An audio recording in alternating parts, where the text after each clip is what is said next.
Selamat malam, kita berjumpa lagi di Sportcast Nusantara TV. Malam hari ini saya ditemani dua pundit senior, Bung Roni Pangemanan. Selamat malam, Bung. Selamat malam, Om Boy. Apa kabar? Baik.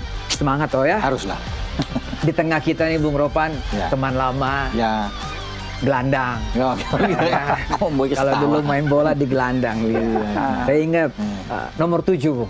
Nomor 7 dia. Nomor 7 dia. Ya kan? Bung Wesley Utagalung. Apa kabar, Bung? Horas? Baik, Horas. Sehat-sehat, Bung ya? Puji Tuhan, sehat. Bagaimana Ternate? Aman? Aman dari hujan. Iya. Orang Batak yang sering pulang pergi Jakarta Ternate ya, Bung hanya Wesley. menghitung hari aja di Jakarta. Om Iya, Boy. karena dia bagian dari tim Malut ya. Ya, malam juga. Wah. Sekarang Malut ada di posisi atas ya, Bung? Iya, 4 ya. 4. 4. Posisi 4. Luar biasa. Dekat sekali untuk menjadi juara masih terbuka. Amin, Ya, doa. kan masih terbuka. Luar biasa. Ya kan? Dan beberapa pemain mereka juga masuk di timnas, Bung. Oh iyalah. Iya Gitu. dong. Bung Ropan, Bung Wes, sebelum kita, kita mau bahas tentang, ya udah pastilah, coach baru kita, Coach JH saya manggilnya, JH. karena nyebut John Hartman itu agak-agak Takut berkorban ya. agak suka belibet ya. Jadi kita sepakatnya malam ini Coach JH. Ya. Nah, sebelum kita bahas lebih dalam lagi, kita lihat dulu cuplikan dari teman-teman reporter Nusantara TV. Oke, dipersilakan untuk rekan-rekan media di depan dulu di John Hartman resmi diperkenalkan sebagai nahkoda baru timnas Garuda pada Selasa 13 Januari 2026. Hartman diikat kontrak berdurasi 2 tahun dengan opsi perpanjangan hingga 2030. Dalam sesi perkenalan ini turut hadir istri dan 2 anaknya. Hartman mengungkap alasannya memboyong seluruh keluarganya ke tanah air, yaitu untuk berbaur dan mendalami budaya Indonesia. Menurut pelatih asal Newcastle, Inggris tersebut, memahami kultur sosial budaya Indonesia akan sangat membantunya dalam menjalankan perannya sebagai pelatih skuad Garuda. Tanpa memahami kebiasaan dan budaya di Indonesia, menurut Hartman akan sulit memahami pemain lokal. The experience of adapting different cultures, football cultures, social cultures, it's part of the experience of. So I've traveled with my wife, my daughter, my son. Dr. Milan have traveled with me to different countries to experience football, but the people. And I think this is a major part of the experience in Indonesia. To breathe with the fans, to understand what it really means to the people. And I think that's a starting point. You have to feel the fabric of the country. And on feeling it, you understand it. And from understanding it, you can now build the football culture internally in the locker room. You know what to fight for. You know when to fight. Kehadiran keluarga Hartman di Indonesia menjadi sinyal kuat ia ingin totalitas dalam menangani timnas Garuda. Selama menjalani kontraknya, Hartman juga telah memastikan siap menetap di Indonesia. Dari Jakarta, tim liputan NTV melaporkan. Wow, keluarga ini Bung Ropan ya. Coach JH bawa istri dan anak menetap di Indonesia. Suatu yang positif kan, Bung? Oh iya, karena mungkin ini orang pertama atau pelatih pertama yang ada yang langsung diperkenalkan tapi kemudian membawa semua lengkap. Ya. Sebelum-sebelumnya kita tidak melihat itu kan, bahwa pelatih itu datang, kemudian sudah dengan kelengkapan bahwa istri, anak-anak ikut. John Hartman melakukan itu karena mungkin dia tahu bahwa dia itu sebenarnya kalau bilang plus 2 dia sempit sebenarnya. Ya, tidak sampai 2 tahun, dia hanya punya waktu 1 tahun ini di soal 2026. kontrak. Itu kan soal kontrak. Iya. Tapi kalau bilang dia dengan istri, ya dia perlu ada keluarga masing. Karena memang salah satu tuntutan dari PSSI kan dia harus bisa menetap di Indonesia. Itu yang paling penting. Dan dia menyetujui itu apa yang ditawarkan oleh PSSI bahwa dia siap untuk bisa lebih mengenal budaya kita lah di sini. Itu yang paling penting bagi dia. Karena dia pikir bahwa dia harus bisa menyatu juga dengan fans yang ada kan. Itu yang paling dia inginkan di sini. Karena waktunya terus bisa berjalan dengan cepat di 2026 ini. Tidak mudah memang. Gitu. Bung Wes, ya kita tidak hadir di jumpa pers ya. Iya. Karena kita wartawan lama nih. Udah nggak boleh lagi ke situ. Tapi kesan yang Bung Wes lihat ya dari media massa, dari begitu ramenya komentar-komentar, ada yang positif, yang sangat yakin, ada juga yang masih ya skeptis lah ya. Kayak saya skeptis nih. Gimana, Bung? Ada beberapa poin yang saya catat ya kalau dalam pergantian ini. Pertama, kita tidak lagi punya pelatih timnas yang istilahnya cabutan, freelance. Bekerja menjelang pertandingan setelah itu hilang. Dan nanti muncul lagi bekerja tidak mengenal sepak bola kita. Ya. Era Patrick Kluivert saya bilang pelatih kita pelatih kepala freelance. Dia tidak mengenal sepak bola kita. Kapan dia berdiskusi? Ke siapa dia bertanya tentang sepak bola Indonesia? Itu poin yang harus nanti dipenuhi oleh John Herman bahwa siapa nanti yang akan ada di sekitarnya. Dia milih, dia interview atau diberikan. Dan harusnya federasi bertanya, kau butuh asisten pelatih syaratnya apa saja? Baru kemudian disediakan pilihannya, dari pilihan ini sesuai dengan syarat-syarat yang dia mau, baru dia akan milih interview misalkan gitu. Tapi syaratnya apa dulu? Jangan diberikan sesuatu yang dia tidak mau, tidak cari. Jangan lupa, John Herman itu bukan mantan pemain. Dia melatih berdasarkan pengetahuan, knowledge yang dia pelajari. Bukan based by instinct sebagai pemain. Nah, itu kita akan panjang nanti berdiskusi soal tim kepelatihan dia. Karena jangan sampai salah pilih. Gitu. Yang kedua, komitmen. Kalau Herman JH sudah punya komitmen datang ke Indonesia bawa keluarga, apakah federasi punya komitmen yang sama? Ya, poin. Betul. Komitmen itu berlaku terhadap dua belah pihak. Apakah John Herman zaman STY kan saya tahu ada beberapa poin-poin yang diminta STY tidak dipenuhi oleh federasi. Misalnya apa itu? Saya nggak bisa sebut. Ada poin-poin yang diminta oleh federasi tidak dipenuhi oleh STY. Ini saya mau sebut supaya orang tahu bahwa STY itu diminta belajar bahasa Indonesia, diminta transfer knowledge ke pelatih lokal, itu nggak jalan. Saya nggak usah sebut yang satu-satunya lagi, karena nanti federasi macam-macam lagi gitu. Nah, komitmen ini yang saya katakan, kalau komitmen berjalan antara dua pihak, JH sudah memperlihatkan komitmennya, federasi juga. Kenapa? Targetnya apa? Karena tim nasional senior kan tidak bisa diukur atas progres pengembangan, apa nggak bisa. Ukurannya adalah hasil. Tim nasional senior, mau klub manapun, untuk senior ukurannya adalah hasil, bukan pengembangan. Nah ini harus jelas tuh detail kontraknya isinya apa, targetnya apa, komitmennya apa. Komitmen berlaku untuk dua belah pihak. Bung Ropan, ya kita punya target untuk JH ini kan ya. Yang terdekat adalah pasti mungkin FIFA Series. Di tahun 2026. Pasti kan kita tahu apa kekuatan, strength dari seorang JH ini. Yang Bung Ropan lihat ya, mungkin dari CV-nya atau pernah membaca sesuatu yang menarik dari Coach JH ini, Bung. Ya, kalau dari CV-nya saya pikir oke lah kalau dibandingkan dengan pelatih sebelumnya, nggak usah disebut pelatih siapa. Itu udah jelas sekali. Artinya dia membawa aja sebuah negara itu yang sudah begitu lama untuk bisa lolos ke Piala Dunia kan itu satu poin juga. Ya kan, dan itu juga menjadi tuntutan dari PSSI untuk mendatangkan seorang pelatih yang pernah menangani tim nasional, yang juga membawa tim nasional. Dan ini strength-nya ya. Yang John Herman punya kekuatan di situ. Itu mungkin yang membuat Gio mungkin kalah di situ. Sebagai pemain mungkin dia lebih besar sebagai pemain, tapi dalam posisi seperti ini masih dimiliki oleh Coach JH. Jadi pengalaman itu yang dinilai oleh PSSI ini karena ada beberapa kriteria kan yang selain yang tadi kita bahas, dia harus tinggal di Indonesia, kemudian dia juga harus bisa mendapatkan pelatih lokal kita, dan dia semua menyetujui apa yang diinginkan, karena kan dia kesini juga kan lewat interview juga yang dilakukan oleh Dirtek. Memang ada 2 exco yang kesana untuk bisa berbicara, dan apa yang diinginkan oleh PSSI semua dipatuhi, termasuk mungkin dengan gaji dia yang lebih rendah dengan 2 pelatih sebelumnya. Itu yang membuat PSSI dia. Keseriusan dia, saya pikir, yang Wes juga saya katakan, komitmen dia ini bagus buat kita, bahwa dia ingin benar-benar mempelajari kebudayaan kita, keluarga dia bawa, dia akan fokus bagaimana meningkatkan performa Indonesia. Itu yang bagus ya buat Coach JH, saya pikir, dan kita bisa mendapatkan pelatih yang oke, bukan sebagai pemain, tetapi saya pikir dia pelatih yang cerdas, seorang motivator ulung. Itu yang motivator ulung, seorang yang smart. Karena kita perlu juga pelatih seperti itu kan. Bukan pelatih yang diam di lapangan, hanya melihat itu, kemudian berbicara dengan asisten pelatih, memberi masukan, tapi dia akan lebih aktif. Ya reaktif bagaimana di lapangan seorang pelatih itu kan itu enak. Pep juga melakukan hal yang demikian. Mourinho juga melakukan, Diego Simeone juga melakukan hal-hal seperti itu. Right, betul. Dan itu punya pengaruh luar biasa. Pemain pasti akan melihat pelatih yang bisa berbicara kepada pemain, memberikan motivator. Itu penting di tim kita. Karena saya lihat nggak ada.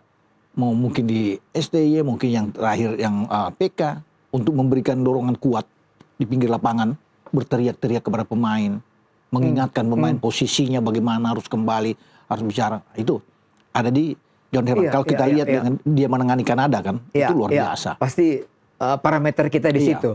Bung Wesley lihatnya seperti apa? Strength tadi sempat beberapa dikatakan oleh Bung Ropan, motivator, seorang yang smart. Yang lain mungkin yang dilihat, ini karena kita ingin mencapai target kita harus tahu dong strength dari pelatih kita ini apa. Yang salah satu ya kalau saya diskusi dan kan saya masih dulu sempat ngasih materi kursus-kursus pelatih lokal di Indonesia bahwa selain belajar sepak bola ada elemen-elemen lain yang memperkuat, yang memperkaya kita sehingga kita kemudian seperti pelampung di atas air. Kan pelampung nggak pernah di bawah air kan. Nah, pelatih ini harus di atas pemain. Pemain itu misalkan air, pelatih ini pelampung. Nah ilmu-ilmunya itu termasuk ilmu komunikasi, ilmu psikologi, ilmu kesehatan, gizi segala macam. Nah saya melihat aspek komunikasi di JH ini, cara dia ngomong itu tergambar, elegan. Itu tergambar ketika dia bertanya jawab dengan elegan dan dia tahu dia mau ngomong apa. Pemilihan kata, pemilihan intonasinya itu menunjukkan dia seorang yang elegan. Tadi saya katakan basic dia bukan basic pemain sepak bola. Dia belajar, dia menjadi pelatih itu dari istilahnya ilmu yang dia pelajari dia kejar. Nah ini yang karena dia dosen juga di situ. Ini yang kemudian harus kita pahami siapa nanti pelatih yang dia asisten pelatih. Kita ngomong lokal. Yang bisa mengikuti cara berpikir dia karena dia apa? Dia bukan mantan pemain, bukan by insting, tapi by knowledge. Bahwa ilmu sepak bola bisa dipelajari, termasuk tadi saya bilang elemen sepak bola yang membuat dia. Waktu PK diumumkan tanggal 12 Januari 2025, saya melihat aspek komunikasinya memang jauh di atas STY karena bisa berkomunikasi langsung berbahasa Inggris. Elegan memang kelihatannya. Tapi yang ini saya melihat lebih runut, santun, elegan dan terpelajar. Itu dia bilang, ini orang terpelajar. Jadi hati-hati nanti mencari asisten pelatih buat dia. Kembali lagi ke asisten. Karena itu menentukan. Dia butuh percepatan membangun chemistry. Dia butuh rekan kerja yang seimbang setara. Jangan dikasih asisten pelatih yang nggak bisa bahasa Inggris dong. Bagaimana kemungkinan kita bisa berkomunikasi, kita diskusi. Saya butuh, misalkan Bung Boy, saya butuh analisa bagaimana sepak bola Indonesia dalam membangun transisi pertahanan. Berapa sih? Kemudian kita tidak menjelaskan apa yang dia butuhkan, bagaimana dia mau mengenal. Komunikasi. Jadi penguasaan bahasa Inggris tentunya sangat diwajibkan untuk para asisten.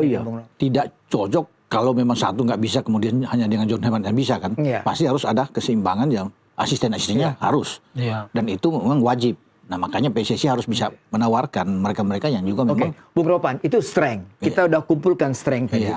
Nah tentunya kita juga melihat sisi weakness walaupun dia belum langsung terjun menangani tim kita. Belum tahu. Tapi dari beberapa yang kita lihat, ada nggak sisi-sisi kelemahan yang perlu ditutupi oleh kerjasama dengan asistennya, dengan federasi, dengan seluruh aspek sepak bola Indonesia. Karena memang kita kan belum tahu dia belum bekerja. Ya itu yang paling pasti. Kecuali sudah bekerja paling tidak di FIFA Series misalnya untuk 3 pertandingan atau 4 pertandingan baru kita bisa melihat bagaimana sisi lemahnya dia. Tapi yang mungkin pernah saya dengar ketika di Kanada dia menangani mungkin pendekatan dia terhadap sebuah opsi dia menawarkan taktik strategi yang sepertinya kurang kalau bisa dikatakan motivator sudah kita bahas tadi dia. Tapi dia tetap bertahan kalau memang dengan pola seperti itu dia akan terus seperti itu walaupun sudah ada masukan dari asisten untuk bisa mengubah tapi ya memang benar dia seorang pelatih kan dia bertanggung jawab untuk apa yang dilakukan. Tetapi dia ini kekekahan dia tuh untuk dalam hal pola semoga itu tidak di sini karena dia punya asisten yang bagus yang bisa mengingatkan dia kan itu yang paling penting kalau dia dalam tanda kutip misalnya arogan ini akan sulit juga kan tidak mengikuti apa yang diingat. Apa gunanya asisten kalau memang dia hanya tetap yang menentukan. One man show. Nah, itu saya pikir enggak. Dia harus ada kerjasama yang sangat baik ya dengan para asisten. Nah, itu kita akan lihat bagaimana dia bekerja. Kita biarkan dia bekerja. Kalau dia baik, mengatakan bahwa sebelum dia jumpa pers dia sudah berbicara dengan 60 pemain. Hampir 60 pemain. Hampir 60 pemain. Berarti jauh hari sebelum launching diumumkan. atau itu dia sudah melakukan semacam observasi, menggali segala macam. Berarti dia paling tidak tahu bahwa ada sisi lemah yang harus ditutupi dengan pengetahuan yang lain, betul nggak, Bung? Keseriusannya ya. Iya. Jadi dia sudah membedah timnas kita yang dari U17 sampai senior. Dia sudah mengumpulkan fakta, data dan riset bahwa inilah sepak bola Indonesia dan ya semoga jangan dibocorkan ke publik karena itulah hasil riset dia dan bisa kalau dibocorkan jadi kelemahan kita yang dibuka nanti ke publik kan. Jadi kalau dia sudah riset dan sudah disampaikan kepada federasi dan dia sudah berbicara, paling tidak dia buka pintu federasi, ketok pintu bahwa saya kalau nuwun, saya mau nyapa anak-anak saya. Itu sudah satu kekuatan. Tapi kalau tadi Bung Boy mengatakan apa sih weakness-nya, apa kelemahannya, sepakat dengan Bung Ropan, kita belum lihat dia kerja. Iya, kita tapi belum lihat dia secara lingkungan, environment lingkungan, kelemahannya adalah betapa tinggi tuntutan publik sepak bola Indonesia yang saat ini masuk pada fase yang namanya mabok timnas. Oh, ya. Anda ngomong berbeda dengan mereka, Anda lawan. Berbeda nanti, Anda lawan.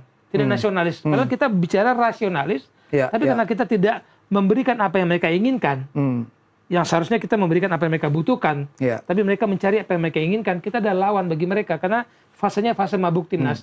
Ketika fase mabuk timnas ini diikuti dengan kemampuan netizen menjadi hakim atas segala hal, inilah kelemahan yang akan mungkin menjadi musuh JH, karena lawannya adalah dari dalam sendiri. Oke.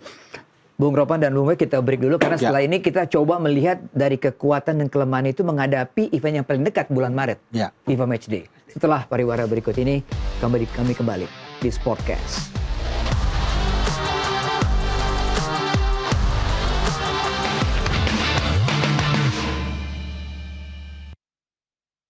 Dari bumi menuju langit, live di Nusantara TV.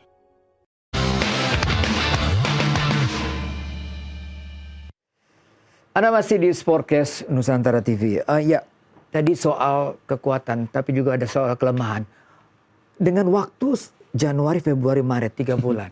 3 bulan nih Bung Ropan. Tentunya ada kelemahan di sini, pengenalan Coach JH terhadap pemain-pemain nasional, baik itu lokal maupun diaspora. Ini juga salah satu kelemahan, bukan? Iya, karena kan mepet kalau bisa bicara dengan FIFA Series. Bukan 3 bulan malah. Dia kan belum bekerja apa-apa sampai sekarang. Ini sudah pertengahan Januari. Iya. Iya kan? Berarti cuma 2,5 bulan. Apakah dia akan 2,5 bulan? Bisa saja cuma 2 bulan. Iya. Cuma 2 bulan untuk bisa mempersiapkan diri. Ya, tapi suatu keuntungan buat kita bahwa kita menjadi tuan rumah. Itu aja kan?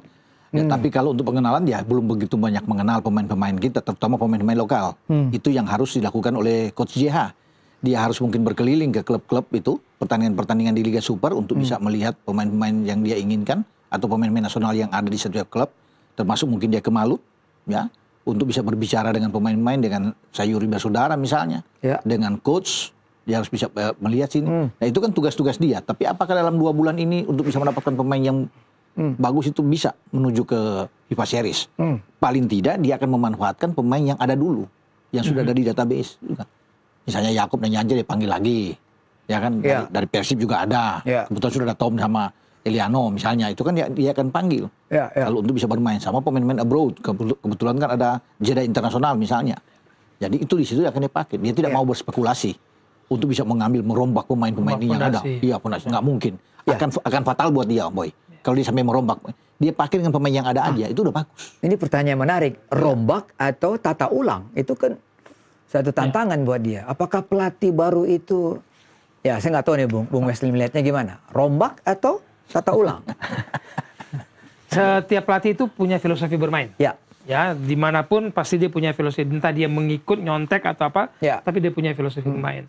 Nah, ada 2 pilihan bagi JH.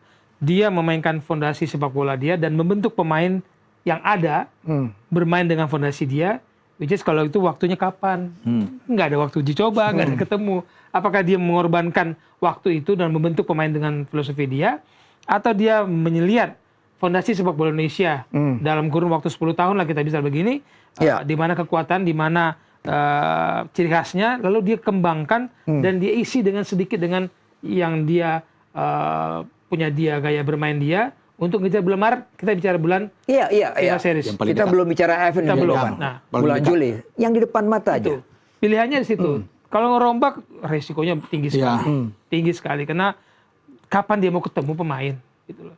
Dan jangan lupa pemain fondasi sepak bola kita, ada berapa banyak yang main di luar sama yang di dalam. Ya. Meskipun isunya banyak pemain yang di luar sana mau masuk Liga Indonesia. Pertengahan musim ini dan musim depan. Ada yang kemalut juga kayaknya. Ya, bisa aja. Pasti ada yang menawarkan, Om Boy. Ada yang menawarkan. Oke, kita dengarkan dulu nih Bung Ropan dan Bung Wesley. Statement dari Coach JH. Silakan. Look, I think we said it in the draw. There's no easy games in this tournament. We're playing at a time of year where the conditions will test all of the players. And I think any environment you go to away will be difficult. The fans are fantastic in this part of the world. So, I expect this tournament to be a test. And I think a test that Indonesia are ready for. They came off the back of a tough World Cup qualification, and I think they want to show what they can do in this tournament. They came a long way in Asia, but they still haven't taken that step of a tournament. So, my mission's very clear. Can we go and win this competition? That's I think the goal of every coach. Oh, ini dia mengomentari hasil drawing dari AFF. Tapi ini kan masih jauh sekali nih. Ya oke lah, tahun ini tapi bulan Juli. Tapi mungkin kalau bagi dia kalau juara aman ya. Iya. Bung, sekarang yang dilakukan adalah listening sebelum ada action. Ya kan? Jangka waktunya pendek sekali nih Bung Ropan. Walaupun dia sekarang pulang ke Eropa mungkin bertemu dengan pemain-pemain semua. Iya, saya pikir ya waktunya karena memang tidak ada pertandingan sama sekali, dia sudah harus mempersiapkan tim itu di bulan Maret. Itu kan pertandingan 23 sampai 31 Maret. Ya. Artinya dia bisa mengumpulkan pemain-pemain itu dan saya pikir sebagai pelatih yang profesional dan dia tahu dia akan belajar banyak dengan pertandingan-pertandingan yang sudah dilakukan oleh pemain-pemain Indonesia baik di zaman STY sampai di zaman PK untuk melihat siapa-siapa pemain yang dia akan pakai nantinya di FIFA Series. Jadi sudah berhubungan terutama dengan Kapten Jai Izes, sudah banyak berbicara dengan pemain-pemain top. Kan dia udah bilang ada banyak pemain-pemain kunci yang sudah berbicara. Ya, dan pasti dia akan akhir bulan ini konon kabarnya dia akan ke Eropa lagi. Iya. Akan mengunjungi pemain-pemain itu, melihat mereka bermain. Iya. Ya, bahkan ada juga keinginan bagi dia untuk mendapatkan pemain-pemain diaspora untuk dia ambil ketika dia menjadi pelatih tim nasional Indonesia, Boy. Jadi itu tugas dia di akhir Januari sama mungkin awal Februari. Ya, lebih mendekatkan diri. Mungkin dia akan berbicara banyak ya dengan kapten, dengan kira-kira masalah kalian apa, bagaimana. Jadi ya tukar pikiran lah dengan seorang coach JH. Bung Wes, kita bicara opportunities. Pasti ada sesuatu yang benefit buat dia. Ya dong. Setelah kita baca strength dan juga bicara weakness. Nah, squad yang sudah jadi lah ya, itu kan sesuatu yang positif buat dia. Itulah yang tidak perlu merombak. Itulah menurut saya salah satu alasan dia mau menerima. Kenapa? Dia sudah melihat fondasinya, sudah melihat kerangka yang dibentuk dalam 10 tahun terakhir dengan pemain-pemain yang menurut dia mungkin bisa memainkan gaya bermain sesuai dengan yang dia inginkan. Ya. Jadi kalau ketika dia sudah mengatakan dia riset dari tim kita U17, berarti kan dia punya kemauan dan dia yakin bahwa saya datang tidak untuk bunuh diri dan merusak karir. Betul. Nah, pasti ada sebuah opportunity yang menurut dia CV saya akan semakin bagus nih. Kalau saya berhasil membawa tim ini. Pertama, ketika dia berhasil bulan Juli nanti juara AFF misalkan gitu. Ya. Yang terselamatkan itu bukan hanya JH. Pak Erik terselamatkan. Sudah gagal Piala Dunia, gagal SEA Games. Pak Erik goyang. Ini Pak Erik diselamatkan dengan juara SEA Games. Lalu nanti kalau setelah kita berhasil di Asia, kan CV-nya bagus lagi nih. Kenapa? Fondasinya udah bukan fondasi Asia Tenggara lagi. Tim yang dia miliki saat ini yang terusan dari STY dan JK ini kan tim kelasnya Asia sudah. Ya. Bung Ropan, kalau dikaitkan dengan kontrak ya 2 tahun ini adalah penentuan dong sebelum tambah plus 2 nanti dong. Iya. Ya kan? Jadi 2 tahun itu akan dihitung sejak dia Januari ini sampai nantinya dievaluasi usai Piala Asia di Arab. Ya. Ya, itu akan bermain di Januari dan Februari 2027. Ya. Kalau saya bisa tarik bukan 2 tahun, bahkan pertarungan dia itu ada di 2026, boy. 1 tahun saja. Ya kan? Jadi bukan ujuk-ujuk hanya dinilai di situ, tapi bagaimana progres dia selama dia menukangi Indonesia selama 2026. Kalau di FIFA Series bagus. Ya. Ya, di FIFA Matchday Juni. Karena ada FIFA Matchday Juni sebelum ke FF. Ya. 1 sampai 9 Juni ada pertandingan. Itu kan juga berpengaruh terhadap peringkat. Ya, poin kita di FIFA. Baru masuk ke Asian Cup. Di Juli sampai di Agustus. Oke. Berarti satu lagi opportunity atau keuntungan yang dia miliki adalah dia dijamin bahwa tidak akan di-cut di tengah jalan. Iya, apapun yang kan terjadi. ada kontraknya. Itu ada, kan sesuatu yang terjadi. membuat dia semakin percaya diri. Iya dong. Jadi semakin mau tidak di tengah jalan tiba-tiba kemudian muncul pemecatan. Ya. Artinya dia sudah aman. Sampai 2027 ini aman. Itu kan ucapan federasi di rezim yang sekarang. Iya. Kalau berganti rezim masih berlaku ucapan itu. 2027. Komit dong kita, komit dong. Makanya saya bilang, komitmen itu berlaku untuk dua belah pihak. Jangan hanya menuntut JH berkomit untuk bangun sepak bola Indonesia berkeluarganya, federasi nggak komitmen dengan janjinya. Jangan sampai.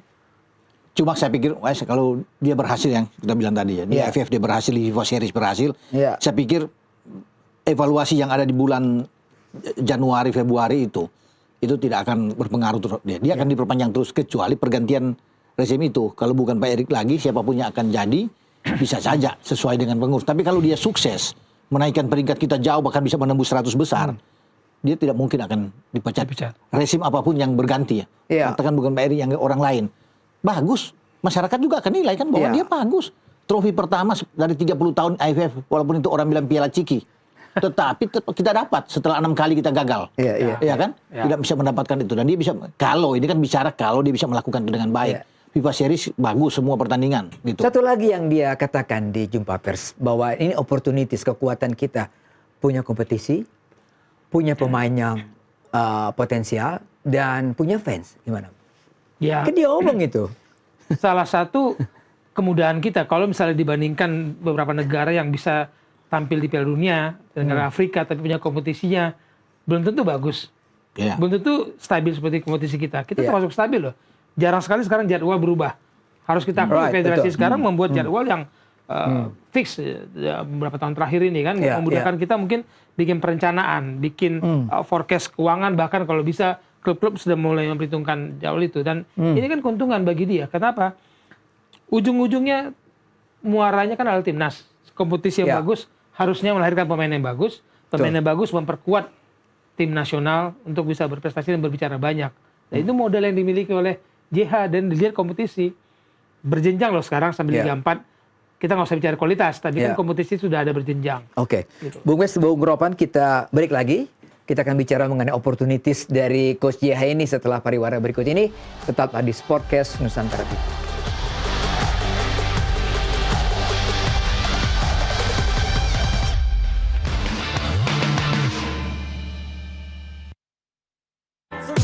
Highlight di Nusantara TV.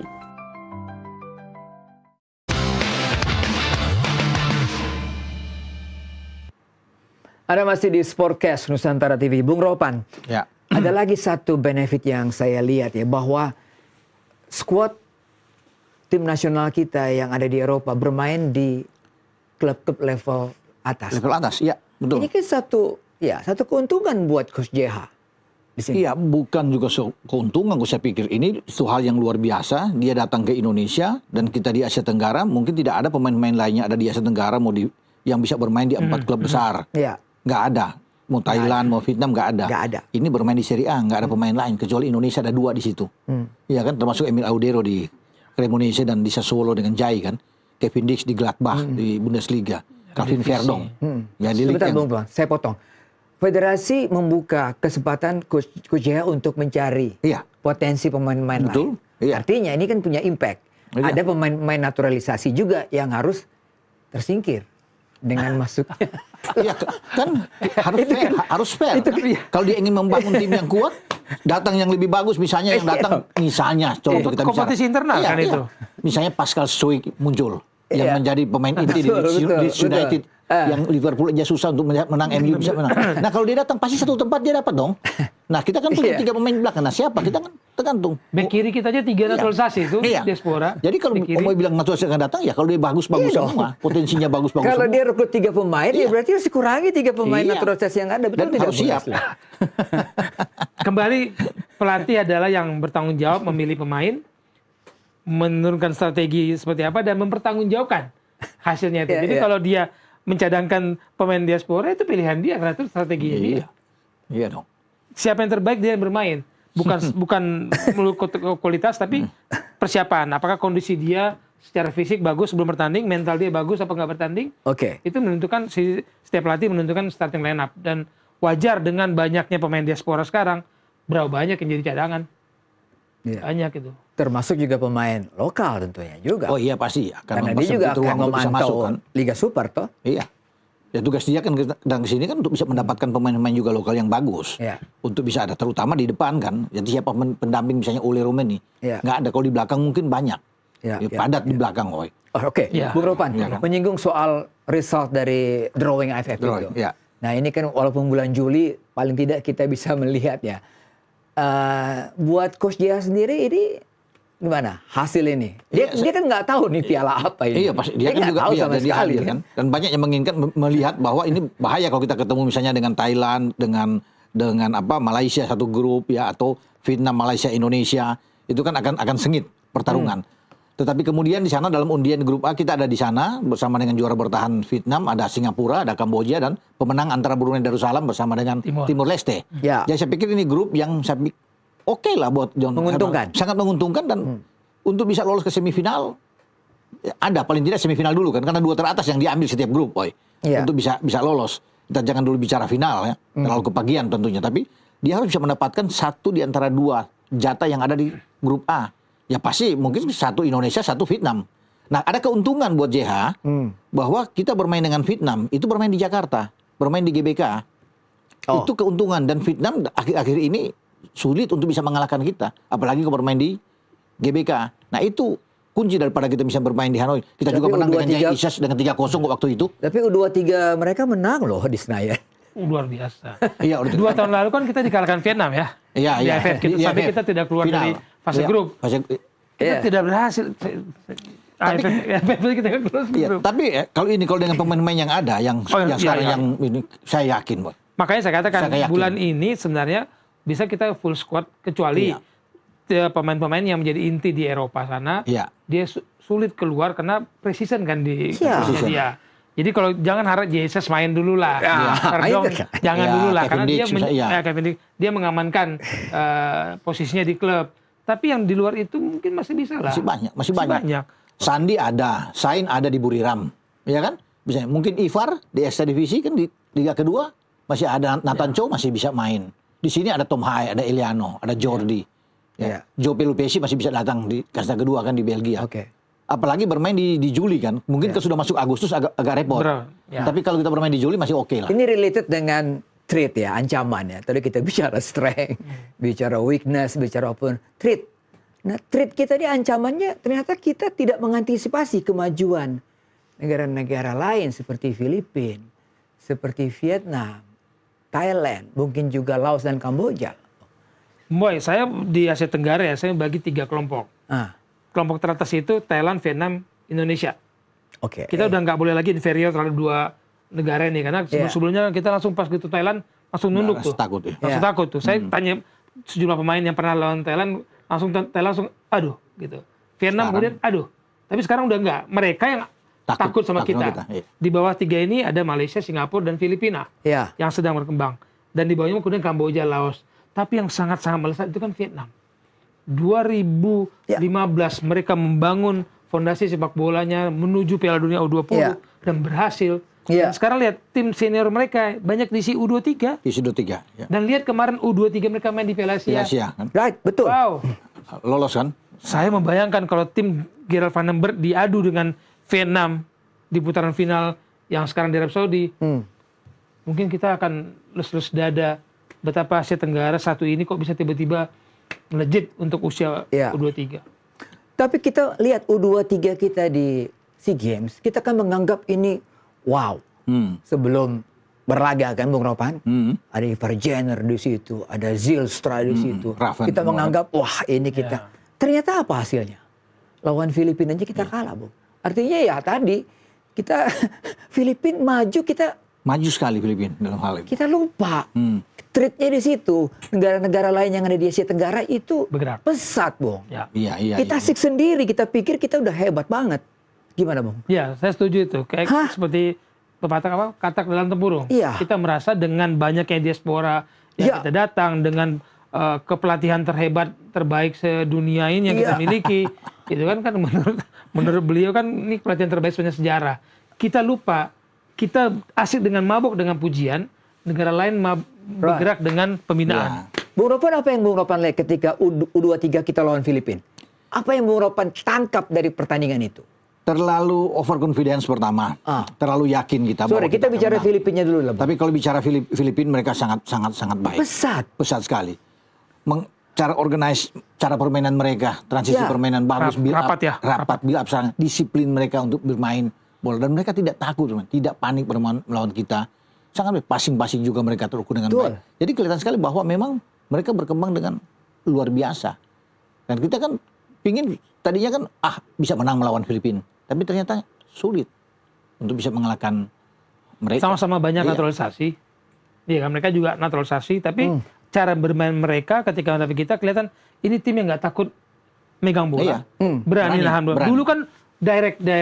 Kemarin itu mereka berhasil mancing pemain kita dan mereka mengelola bola. Pertahanan kita makin maju, mereka ambil keuntungan. Jadi masih berlaku nggak Bung Wes katakan bahwa 3 kelompok di atas tuh Vietnam, Thailand, Indonesia ini saat ini masih. Saat ini masih. Sementara Filipina di bawahnya diam-diam muncul. Fase grup Vietnam susah payah mengalahkan siapa? Laos atau Kamboja? Hanya menang 2-1. Ya. Artinya apa? Laos atau Kamboja pun meningkat, Bung. Betul. Tapi ini kan kita bicara waktu itu mau bilang di U level di bawah, bukan tim senior. Iya, betul. Walaupun nanti Vietnam itu akan dihuni juga oleh pemain-pemain senior, tapi kalau kita dengan melihat berkaca dengan pemain senior yang ada saat ini, kita masih ada. Bung Ropan, tim senior nanti yang ada di AFF, apakah ada Jaises? Nggak ada, Kor? Nggak yakin saya. Nggak yakin kan? Apakah di situ ada Oleh? Nggak yakin juga. Kalau nggak ada Jai, nggak ada Oleh juga, saya pikir kita masih bisa bersaing dengan apa ada yang sekarang, boy. Selama cocok ya strateginya. Strategi kan di John Hetman. Selama di sana ada misalnya Tom Hai bermain, ada Eliano bermain, saya masih yakin masih ada Rido, masih ada kan? Kita masih punya kekuatan, masih ada Sandi, masih ada Sain yang bisa bermain, masih kuat, ya. Masih ada Yori bisa bermain. Ya apalagi kalau ada misalnya Ivar ikut bermain, Nathan Cho ikut bermain, masih oke. Yang lain oke. Nggak main Kevin Dix, Calvin nggak bermain. Ya nggak apa-apa. Saya pikir kita masih bisa bersaing kok di Piala AFF. Gitu. Kalau bicara di level senior ini. Beda kali 2-3 memang sangat tertinggal kita kalau 2-3. Melihat dengan Vietnam main, wah ngeri. Gitu. Kita break lagi Bung Ropan, Bung Wesley. Kita kembali setelah pariwara berikut.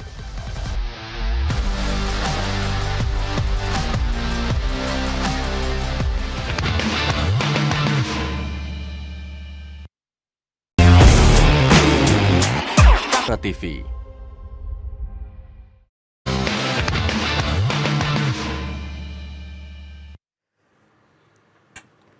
Bung Wesley, saya langsung Bung Wesley saja. Treat lagi nih, ancaman lagi bahwa kalender FIFA kita itu kan juga membatasi ruang gerak kita untuk merekrut pemain, betul tidak? Ya, semua negara mengalami hal yang sama.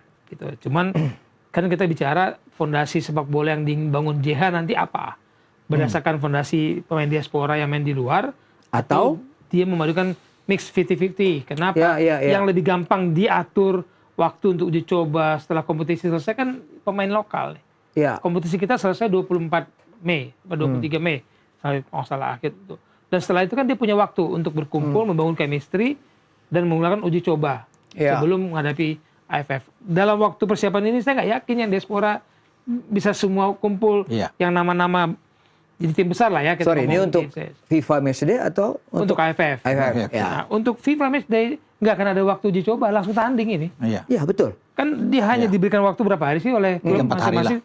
3 hari, 4 hari, 5 hari sebelum pertandingan nggak akan ada uji coba. Paling internal game. di antara mereka untuk saling mengenal, membangun chemistry itu ya semua negara merasakan yang sama. Kenapa basic kita fondasi sepak bola kita banyak pemain di luar, kan negara lain juga banyak seperti itu. Ya. Kita bicara pemain, misalkan pemain dari sebuah negara hampir semua pemainnya main di Spanyol, main di Itali, main di Jerman, sama aja kan. Oke, Bung Ropan masih terkait Coach JH. Ya. Dia pernah melatih Kanada, yang juga pemainnya ada di Spanyol, Banyak. ada di Turki, Di Jerman juga ada. di MLS, ada di Jerman.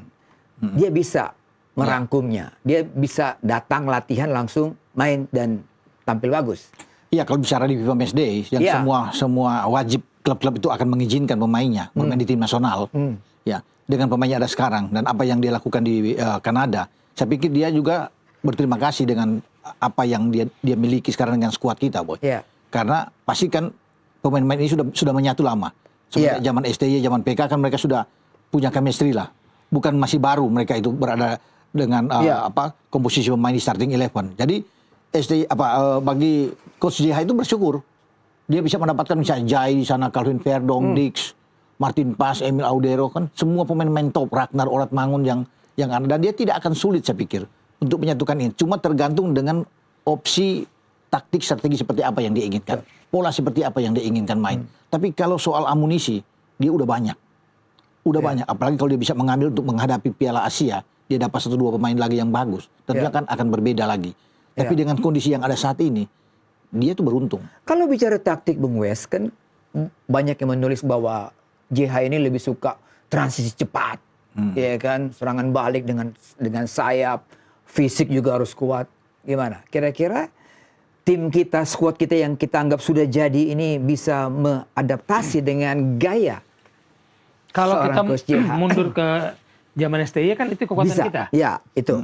Fisik dan serangan compact defense lalu Compact serangan defense, sayap. ya. Karena kita punya kecepatan melalui transisi menyerang. Ya. Dan sedikit berubah di zaman Patrick PK. Kluivert, sedikit berubah gaya bermain kita dan itu membuat memang JH harus berpikir saya mau meneruskan yang mana atau mau cari susunan baru yang mana.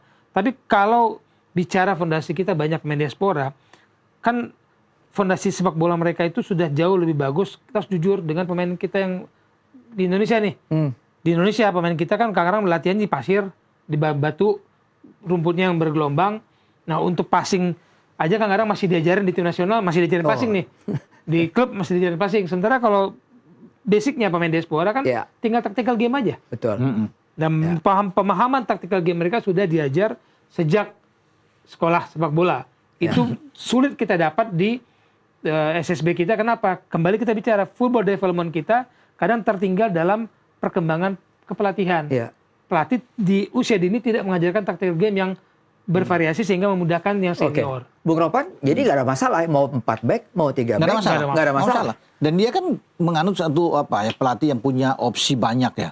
Ya bukan cuma 3-4-3. Dia lakukan di Kanada, dia lakukan kan beberapa opsi yang banyak. Jadi ya baguslah kita bisa menunggu. Jadi masalahnya pemain nggak, saya pikir dia punya amunisi yang kuat kok. Tinggal tergantung dia aja sekarang untuk melakukan yang terbaik, dengan disesuaikan tentunya dengan lawan kan. Siapa lawannya akan dihadapi untuk dia mainkan opsi dia. Satu lagi menarik dari pernyataan Coach JH di jumpa pers. Pressure is a gift. Waduh. Iya. Yang saya tadi katakan. Iya, lebih suka tekanan ya. Ada. Iya kan. Pemilihan kata, diksi katanya dia Pressure is a itu gift. menunjukkan dia seseorang yang Berarti dia cerdas ya? dia sadar. Cerdas Dia ya? tahu dong pressure dia berat sekali. Oh, pasti. Fans, tuntutan fans begitu banyak. ya. Bagaimana Ekspektasi nyikapi terlalu ini? tinggi. Ya, itu saya katakan kita pada fase mabuk timnas. Apa-apanya semua ditekan, semua dihakimi. Ya kemarin ya pemain kita diancam pembunuhan, lawan mengalahkan timnya terus dia rasis. Kan ini pada mabuk, fase mabuk ini. Dan itu bagi JH dianggap sebuah kesempatan, tantangan, gift bagi dia untuk membuktikan. Bagi pemilihan kata-kata diksinya itu emang orang smart menurut saya, bukan lagi bekerja by insting. Pressure is a gift. Itu jadi quote Banyak kita. yang menunggu Coach JH itu kalau gagal, wah langsung out terus pasti kan. Tekanan juga itu kan. Tekanan. Ini ada sisa waktu 5 menit lagi, kita mau buat games. Tapi tadinya kan kita mau susunan pemain untuk AFF. Tapi saya kok langsung switch ke FIFA Series. FIFA Series. Oke. FIFA Series. Lebih dekat jadi dong. Bung Wesley sama Bung Ropan punya option untuk kira-kira memilih Starting siapa starting 11. 3-4-3. 3-4-3. Mulai dari kiper dulu. Untuk FIFA Series. FIFA Series. Artinya semua pemain diaspora kita Semua, anggap iya. semua bisa hadir. Iya. Silakan kita mulai. Mulai Kiper dari dulu ya? Kiper. Kiper dulu, Res. Kiper. Wah. Jadi formasi langsung di sini apa? Ya, kiper Kiper dulu. dulu. Tulis Habis satu kiper baru Iya. 3 pemain ya. Iya. 3 pemain Kita belakang lihat kiper. Bung Wesley sama Bung Ropan seide nggak? Saya anggap kayaknya nggak seide nih. Kelihatannya. Coba Kiper. kita lihat. Bung Ropan pilih siapa? Emil. Ah, betul kan? Emil Audero. Martin Paes. Tadi saya menulis Nadeo. Untuk AFF. Tadi untuk Oh, AFF. iya, iya. Kalau AFF saya pilih Nadeo. Iya, Oh, Oke. Sekarang 3 back belakang. Langsung 3 back langsung. Tulis 3 dari kiri, tengah, dan kanan. Langsung ya. 3 back. Kita lihat posisi 3 back belakang nih. Kita sepakat 3 back belakang. Bung Wesley sudah tulis.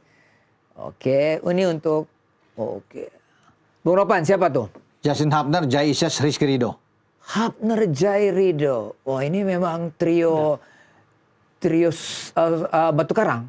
Wes, Solid. Wesley? Kalau untuk 3, Iya. saya milih Verdong, Itses sama Dix. Untuk 3. Kalau pakai 3.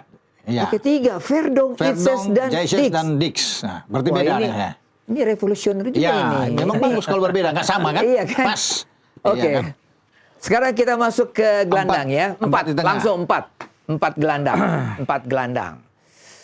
Nanti saya kirim ke Coach JH nih. Pilihan-pilihan Astaga. Anda nih. Saya bingung Buat tuh, masukan buat dia nanti. saya bingung itu di kiri. Oke, waktunya sedikit. Ya. Belum? Oke. Satu lagi, Bung Wes. 3-4-3. Oke, Bung Ropan. Mulai dari kiri siapa? Verdong. Verdong di kiri. Tom Haye. Udah jelas lah. Ya, Posisi Tom Haye, itu udah nggak Joy tergantikan. Boniface, Tom Haye, Kevin Joy. Dix. Oh, ada Dix. Dix. Wow. Di kanan, Kalau Dix. Tom sama Joy udah pasti Udah ya. pasti, Dua, ya. dua Jadi Verdong, center Dix. back. Apa 2 center Oke. gelandang yang kuat ya. Bung Wesley. Saya pilih Tom Haye dan ini duet terbaik kita. Ya. Tom Haye dan Pelpesi. Ah. Kanan Yakob, Wah. kiri Kambuaya yang akan bermain sebagai false nine. Beda. Dia akan bermain dengan false nine. Kambuaya. Ada Nggak, pertanyaan Kambuaya. mungkin kita tanya nih, kenapa Kambuaya ya? Di klub sekarang dia banyak bermain di kiri, di maksimal kiri, tapi ketika melakukan penyerangan, dia masuk sebagai false nine second line. Dan itu berbahaya sekali. Dengan kecepatan yang kita miliki sebagai counter attack, bola pantul ada Kambuaya yang berbagi bola. Kalau yang tadi yang paling kanan adalah Yakob. Anda mengenal Yakob ya. Luar dalamnya. Karena tempatkanlah Yakob di posisi optimal dia. Aslinya di mana sebenarnya? Yang paling optimal tuh dia di mana? Sayap kanan. Di gelandang kanan, sayap kanan. Karena apa? Kualitas dia bisa, Dia lebih offense daripada Offen- defense. walaupun dia Yance- defense juga bagus. Nah, Yance lebih defense dibandingkan Oke. offense. Kalau Yakob dia lebih offense dibandingkan defense. Oke, kalau nanti coach dia mau memaksimalkan sayap, Ya. berarti pilihannya ada Sayuri di kiri, ada Kambuaya di kanan. Kalau Verdong udah pasti susah tergantikan. Susah tergantikan. Ya kan? Iya, Kambuaya iya. agak sedikit kerja keras untuk menggantikan Verdong. Selain Verdong ada siapa di kiri kita punya? Ya. Ada Dean James kan? Dean James. James. Iya. Tapi jarang mendapat kesempatan, saya bingung. Iya. Terakhir waktu di lawan Nathan juga bisa di situ. Lawan Arab dia main kan? lawan Arab dia Lawan Arab main. iya. Dia yang memberikan assist pertama kan? Ya. Sampai handsball tuh, ada handsball. Rafael Struijk bisa. Kenapa kalian berdua tetap Joy dan Tom Haye? Chemistry sudah dapat. Sama-sama ya. di atas Samanya 30. bagus. Tadi Ingat back- ini. iya. Perubahan permainan kita ketika Joe Pelpesi bermain, suasana lini tengah kita jauh berubah. Rizky Ridho jauh hidup bersama Joe Pelpesi. Ingat dia main pertama lawan kalau salah Cina apa itu, Rizky Ridho bermain sangat baik. Kenapa ditopang oleh Joe Pelpesi dari Oke. situ. Depan belum ada nih boy, depan. Iya. Tadi Depan saya mau dia- tanya tadi, dia Bambang kenapa Rudiansa. kepilihannya Pelupesi dan Tom Haye usianya udah 30 tahun ke atas ini. Tapi mereka kombinasi yang paling sangat bagus menurut saya. Satu lebih Untuk kuat. Maret kan kita bicara Maret ya. Kan kita bicara Maret. Iya, bicara Maret Satu ini. kuat dalam bertahan, satu untuk ngatur ritme permainan lebih Nggak bagus. tergantikan. Tom. Iya. Nggak tergantikan. Nggak Saya nggak tahu tergantikan. apakah ada opsi lain dari Coach JH, kita nggak tahu. Ya, ada mungkin ada Ivar di sana, ada Nathan, Iya. tapi untuk kualitas mereka masih kalah dengan Joy dan Oke, Tom. 3 di depan kita lihat. Tiga Cepat saja, di 3 di depan depan. sebelum kita tutup. Siapa yang menjadi nomor 9-nya di tengah? Oke, di kiri ada siapa di sayap yang bisa mengacak-acak? Juga di kanan. Kok nggak ada pemain lokal yang ditaruh ya? Saya juga agak bingung ini. Tadi saya ada. Ya, untuk sayap ini kayaknya. Oke. Satu lagi. Saya agak bingung di sini nih. Cepat. Ditunggu. Siapa? Tulis aja siapa, Marcelino kayak ke siapa. Oh ini di sini. Oh, ini taktikal sekali nih, taktikal sekali. Oke. Mauro di sini. Sedap ada. Bung Ropan di tengah Ole sama. Oleh Yakob. Udah nggak tergantikan. Yakob Sayuri di kanan. Yakob lebih ofensif Iya. berarti daripada pilihannya. Iya dong, saya lebih West. dorong ke depan dia justru. Bisa juga Iya, di memang. Piala Asia lawan Arab kan dia yang umpan ke Marcelino. Marcelino. Di kanan. Ya. Sedangkan di kiri Miliano. Saya pilih Miliano. Miliano. Bertukar. Oke. Dari kanan kita kasih dia lebih Orat muda, Mangun lebih kemana cepat. Orat Mangun? Cadangan dulu. Iya kan? Kasih Miliano lah. Ragnar agak lama ya Iya. sekarang ya mainnya. Recovery cedera Recovery, itu iya. agak lama. Mana Oke, lagi kalau cedera. Bung West di tengah Ole ya, udah nggak tergantikan. Karena pemain kita yang paling banyak masuk kotak penalti karakternya Iya. nomor 9 masih Ole. Ya. Ya, kemudian Punya saya kecepatan, punya feeling gol yang bagus, ya kan? tadi Miliano saya mau coba sih, tapi Mauro kita butuh kalau untuk Mauro. coba Mauro di sini.